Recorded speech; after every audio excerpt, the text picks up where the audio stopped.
Hello what's up everybody, my name is Nick and welcome back to my YouTube channel let me upload. Guys, आज के इस video का हमारा पहला एक वर्ड है डिसीव। DECEIVE, deceive. ये एक वर्ड होता है, इसका मतलब होता है किसी पर्सन को धोखा दे देना। मतलब किसी पर्सन को मिसलीड कर लेना या फिर किसी पर्सन को ट्रिक कर देना कुछ गलत करके, या फिर अपनी झूठी बातों में फंसा कर या फिर गलत जानकारी देकर उसको कंफ्यूज कर देना। ये तब होता है जब कोई भी पर्सन जानबूझकर दूसरों को गलत विश्वास दिलाता है, या फिर गलत विश्वास दिलाकर, गलत जानकारी देकर, या फिर अपनी झूठी बातों में फंसाकर वो अपनी बात मनवाना चाहता है या फिर उसको धोखा देना चाहता है। कुछ ना कुछ ऐसी बात जरूर होगी। आप इमेजिन कर सकते हैं कि कुछ ऐसे लोग होते हैं जो झूठ ही बोलते हैं, मतलब सभी से झूठ बोलते रहते हैं। तो ऑब्वियस सी बात होती है, वो ऐसे इंसान हैं जो मतलब धोखा देते हैं, दूसरों को मिसलीड करते हैं। तो यहाँ पर एग्जांपल्स आप देख सकते हैं। The ICC fans felt deceived after the schedule announcement was delayed rapidly।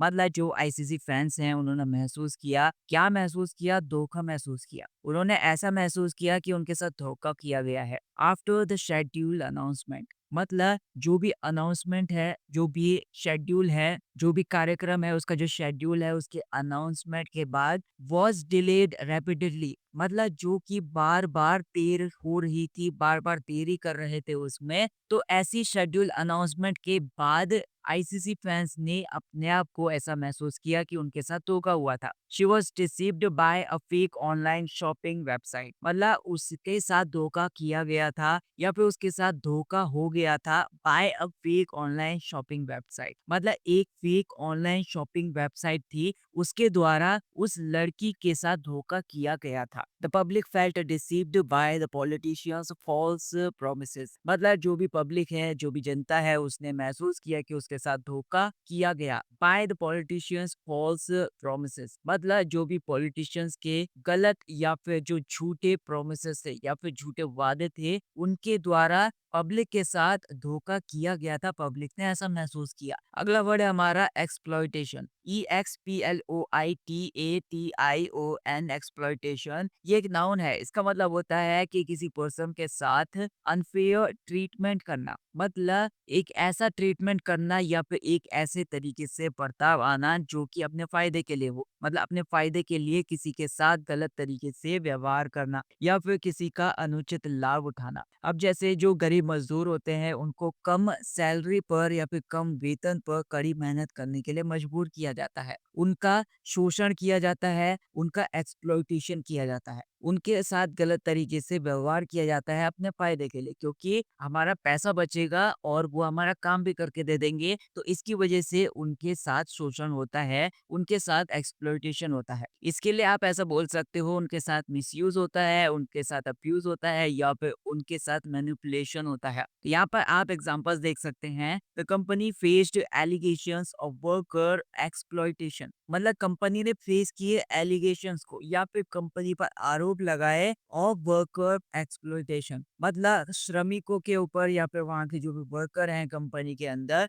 उनके शोषण के आरोप लगे कंपनी के ऊपर। Players have raised concerns about the exploitation of their physical health with a packed schedule, मतलब जो प्लेयर्स थे उन्होंने चिंताएं जताई, या फिर जो भी चिंताएं थी उनके अंदर, जो भी प्लेयर्स के अंदर जो भी चिंताएं थी उनको व्यक्त किया, उन्होंने चिंताएं उठाई about the exploitation of their physical health with a packed schedule, मतलब एक पैक्ड शेड्यूल की वजह से या फिर एक व्यस्त कार्यक्रम की वजह से उनके शारीरिक स्वास्थ्य के शोषण को लेकर उनके अंदर जो चिंताएं थी, मतलब उनके शारीरिक स्वास्थ्य को लेकर कोई भी ध्यान नहीं दे रहा था, उनकी फिजिकल हेल्थ को कोई भी ध्यान नहीं दे रहा था एक बिजी शेड्यूल की वजह से। तो इसकी वजह से उनके ऊपर जो शोषण हो रहा था, तो उन प्लेयर्स ने उन चिंताओं को उठाया। नेक्स्ट वर्ड है हमारा कोर्स। COERCE, course. ये एक वर्ब है। इसका मतलब होता है किसी पर्सन को फोर्स करना, किसी पर्सन को मजबूर करना टू डू समथिंग, कुछ करने के लिए। बाय थ्रेट्स, उसको धमकी देकर या फिर उसके ऊपर प्रेशर डालकर, उसके ऊपर दबाव डालकर,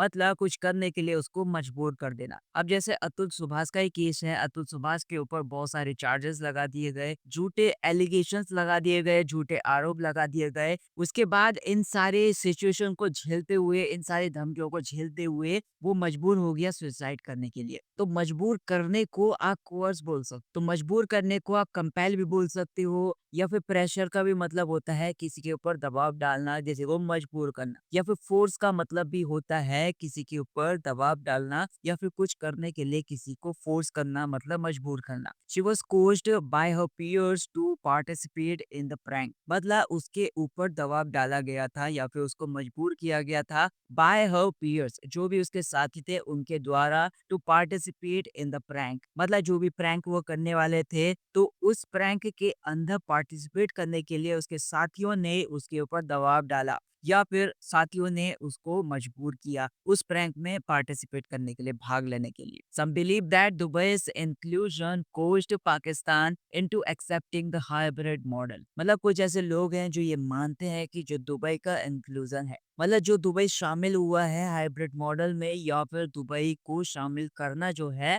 इस प्रोसेस को फोर्स्ड मानते हैं वो, या फिर ऐसा मानते हैं कि दुबई को शामिल करना पाकिस्तान को हाइब्रिड मॉडल स्वीकार करने के लिए मजबूर किया। नेक्स्ट वर्ड है हमारा प्लाइट, PLIGHT, प्लाइट ये एक नाउन है, इसका मतलब होता है एक डिफिकल्ट सी सिचुएशन या फिर एक दुर्भाग्यपूर्ण सिचुएशन, मतलब किसी पर्सन की हो सकती है, उसकी दुर्दशा बोल सकते हो जिसमें वो बहुत ज्यादा कठिनाई महसूस करता है, या फिर दुर्भाग्य वाली जो सिचुएशन है उसकी, उसको दुर्दशा बोल सकते हैं। जैसे कोई भी पर्सन होता है वो बहुत ज्यादा समस्या का सामना करता है या फिर बहुत ज्यादा गंभीर समस्या का सामना करता है, तो उस टाइम पर उसकी जो सिचुएशन हो जाती है वो दुर्दशा वाली हो जाती है या फिर बहुत ज्यादा अनफॉर्चुनेट सिचुएशन को वो झेलता है, तो मतलब उसे प्लाइट बोलते हैं। अब जैसे आप एक गरीब किसान को देख लीजिए, सूखा आ जाने की वजह से वो फसल नहीं उगा पाता, तो वो जो सिचुएशन फेस करता है वो दुर्दशा वाली सिचुएशन होती है या फिर दुर्भाग्य से भरी हुई सिचुएशन होती है। The plight of homeless people during winter is heartbreaking, मतलब जो भी होमलेस पीपल होते हैं,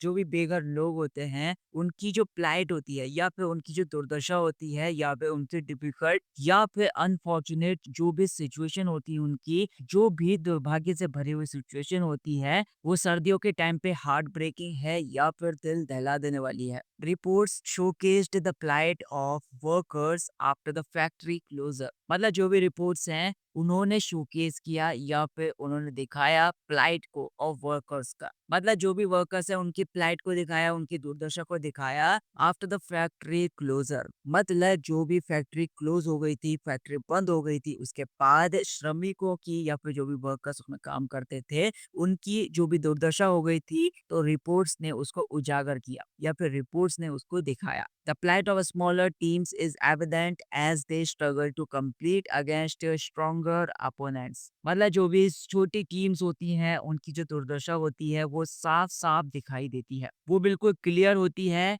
as they struggle to compete against stronger opponents, उनके जो स्ट्रोंगर अपोनेंट्स होते हैं, मजबूत विरोधी होते हैं, उनके खिलाफ स्ट्रगल वो करते हैं बहुत ज्यादा, तो इस चीज की वजह से जो छोटी टीम होती है उनकी दुर्दशा बिल्कुल क्लियर होती है, विजिबल होती है, बहुत ज्यादा साफ साफ दिखाई दे सकती है। नेक्स्ट वर्ड है हमारा रेमिटेंस, ये एक नाउन है, इसका मतलब होता है कि मनी सेंट बाय वर्कर्स, मतलब जो भी काम करने वाले लोग हैं उनके द्वारा मनी सेंट जो की जाती है तो उस मनी को रेमिटेंस कहते हैं। लेकिन यहाँ पर एक ट्विस्ट है, वो जो मनी सेंड की जाती है वो होम कंट्री में सेंड की जाती है, मतलब आप समझ सकते हो कि विदेश में कोई वर्कर है, विदेश में कोई काम करने वाला है, उसको वो जो सैलरी मिल रही है वो अपने देश में वो सैलरी भेज रहा है, अपने परिवार वालों को भेज रहा है, तो वो जो सैलरी होगी, वो जो रुपया पैसा होगा उसको रेमिटेंस बोल सकते हैं। इसका मतलब आप ऐसा समझ सकते हो कि जैसे हम यूट्यूब पर वीडियोस डालते हैं, हमारा जो भी अमाउंट आता है यूट्यूब में, तो जब हम नेट बैंकिंग में वहां पर जाके उसकी डिटेल्स चेक करते हैं कि हमारा रुपया किस चीज के माध्यम से सेंड किया गया है, तो वहां पर रेमिटेंस आईडी लिखी हुई होती है। तो इसका मतलब ये होता है कि वो जो रेमिटेंस अमाउंट होता है वो एक ऐसा अमाउंट है जो दूसरे देश से हमारे देश में आया हुआ है, तो उसको रेमिटेंस बोल सकते हैं। तो इसका मतलब ये हो गया कि यूट्यूब की नजरों में हम ऐसे वर्कर हैं जो यूएसए में काम कर रहे हैं, उनके देश में काम कर रहे हैं, उसके बाद वो हमें सैलरी दे रहा है और उस सैलरी को हम अपनी इंडिया में यानी कि हमारे अपने देश में उस सैलरी को वहां से भेज रहे हैं हमारे अकाउंट में, तो इसीलिए वो जो अमाउंट कहलाया जाएगा वो रेमिटेंस कहलाया जाएगा। तो यहाँ पर आप कुछ एग्जांपल्स देख सकते हैं। His remittances supported his family back in the village. मतलब जो भी उसका रुपया पैसा है वो सपोर्ट करता है अपनी फैमिली को, या फिर उसकी जो फैमिली है उसके फैमिली का सहारा है वो रुपया पैसा। और वो रुपया कैसा है? वो ऐसा है कि वो जो काम करता है वो दूसरे देश में काम करता है, उसके बाद उसे सैलरी मिलती है और वो जो अमाउंट होता है वो अपने परिवार को भेजता है अपनी होम कंट्री में। तो ये जो अमाउंट है वो रेमिटेंस कहलाया जाएगा। तो ये अमाउंट उसकी फैमिली का सहारा है विलेज में जो रहती है या फिर उसके गाँव में जो रहती है।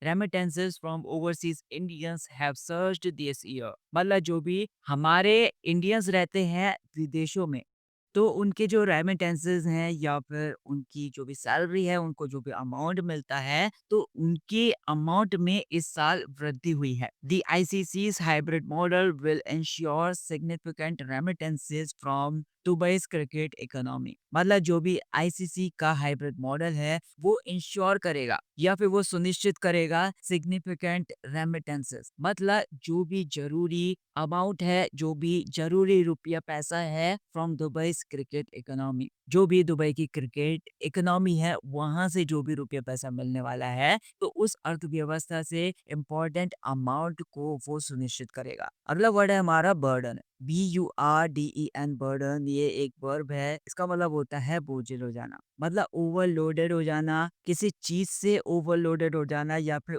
किसी का भार बहुत ज्यादा हो जाना। अब जैसे ये जो भार होता है किसी के ऊपर, ये मतलब मानसिक भी हो सकता है, ये भावनात्मक भी हो सकता है और ये शारीरिक तौर पर भी हो सकता है। अब जैसे एक लड़का है वो पार्ट टाइम जॉब करता हूँ कहीं पर, तो पार्ट टाइम जॉब के साथ साथ वो पढ़ाई भी करता है, तो वहां पर वो काम को और पढ़ाई को दोनों का मैनेज करना पड़ता है उसे। तो इसकी वजह से वो बहुत ज्यादा मतलब बोझिल हो गया है, मतलब उसके पास बहुत ज्यादा भार आ गया है या फिर बहुत ज्यादा प्रेशर में है वो। She felt burdened by her daily household responsibilities. मतलब वो महसूस कर रही थी बर्डन को, वो भार को या फिर बहुत ज्यादा प्रेशर को महसूस कर रही थी bye her daily household responsibilities. मतलब जो भी उसकी डेली हाउस होल्ड रिस्पॉन्सिबिलिटीज हैं या फिर जो भी घरेलू जिम्मेदारियां हैं, उससे वो मतलब भार महसूस कर रही थी या फिर उससे वो प्रेशर महसूस कर रही थी। The citizens are burdened with rising inflation and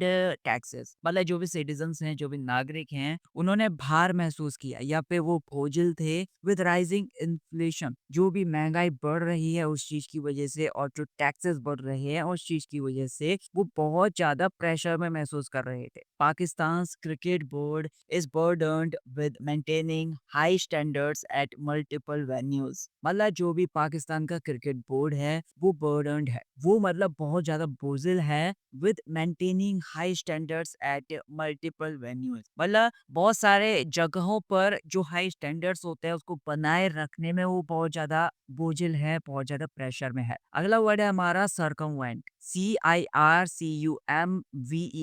circumvent, ये एक वर्ब है। इसका मतलब होता है कि चालाकी से किसी चीज को अवॉइड कर देना या फिर चालाकी से किसी चीज को बाईपास कर देना, किसी चीज से बच निकलना। कोई भी सिचुएशन हो सकती है उससे बच निकलना या फिर उसको अवॉइड कर देना। जैसे कोई भी पर्सन है वो बहुत ज्यादा बाधा में है या फिर उस पर्सन को बहुत ज्यादा समस्या है, एक ऐसी सिचुएशन को वो बहुत टाइम से झेल रहा है, लेकिन चतुराई से अगर वो उस सिचुएशन से बच निकलता है या फिर चतुराई से अगर उस सिचुएशन को वो टाल देता है, तो हम उस बच निकलने को या फिर उस टालने को सरकमवेंट कहते हैं। जैसे मैं आपके सामने एक सिचुएशन रखता हूँ। जैसे हम कहीं पर जाते हैं, हमें पता होता है कि आगे बहुत ज्यादा ट्रैफिक होगा, हम ट्रैफिक में नहीं फंसना चाहते, तो हम उस चीज से बचने के लिए हम छोटा सा शॉर्टकट ले लेते हैं या फिर उस सिचुएशन में घुसने से पहले या फिर उस ट्रैफिक में घुसने से पहले हम पहले ही एक रोड से कहीं से शॉर्टकट ले लेते हैं ताकि हमें उस ट्रैफिक में फंसना ना पड़े। तो उस ट्रैफिक से बच निकलते हैं चालाकी से या फिर हम उस ट्रैफिक को बाईपास कर देते हैं, तो हम मतलब उस ट्रैफिक को सरकमवेंट कर देते हैं।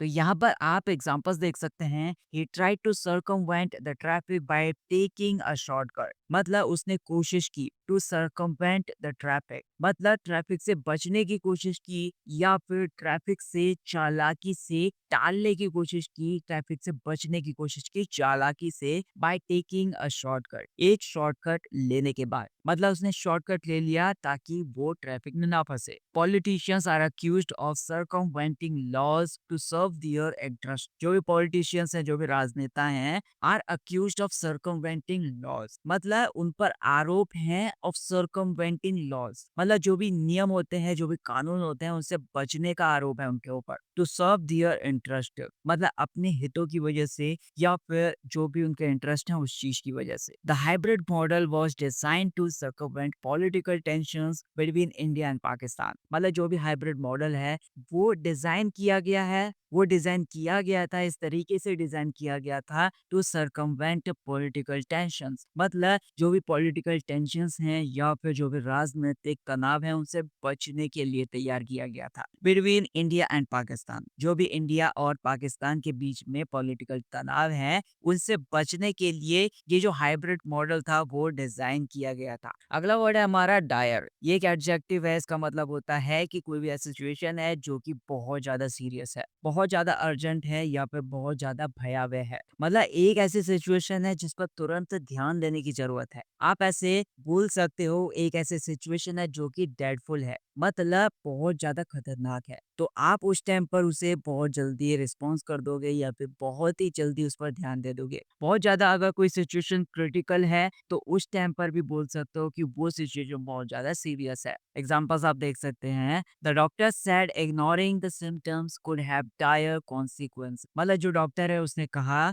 इग्नोरिंग द सिम्टम्स मतलब अगर सिम्टम्स को इग्नोर किया जाएगा या फिर जो भी लक्षण है उनको इग्नोर किया जाएगा कुड हैव डायर कॉन्सिक्वेंसेस वो मतलब एक ऐसा कारण बन सकते हैं जो कि बहुत ज्यादा सीरियस होंगे, बहुत ज्यादा भयावह होंगे या फिर कुछ ऐसे कारण तैयार हो जाएंगे जिन पर तुरंत ध्यान देने की जरूरत होगी। मतलब बहुत ज्यादा सीरियस या फिर क्रिटिकल कंडीशन हो सकती है अगर हम सिम्टम्स पर इग्नोर कर देंगे तो। The flood situation in the city is dire with thousands displaced मतलब जो फ्लड सिचुएशन है या फिर बाढ़ की जो सिचुएशन है वो शहर में वो बहुत ज्यादा सीरियस है या फिर बहुत ज्यादा भयावह है। विद थाउजेंड से डिस्प्लेस्ड मतलब हजारों लोग डिस्प्लेस हो गए या फिर हजारों लोग विस्थापित हो गए, हजारों लोग इस शहर को छोड़कर भाग गए। तो ये जो सिचुएशन है शहर की फ्लड सिचुएशन की वजह से वो बहुत ज्यादा सीरियस है, बहुत ज्यादा भयावह है। So that's it guys for this video. I hope आपको ये वीडियो पसंद आई होगी। आपके जो भी डाउट्स हैं उन सारे डाउट्स को मुझे कमेंट सेक्शन में बताइए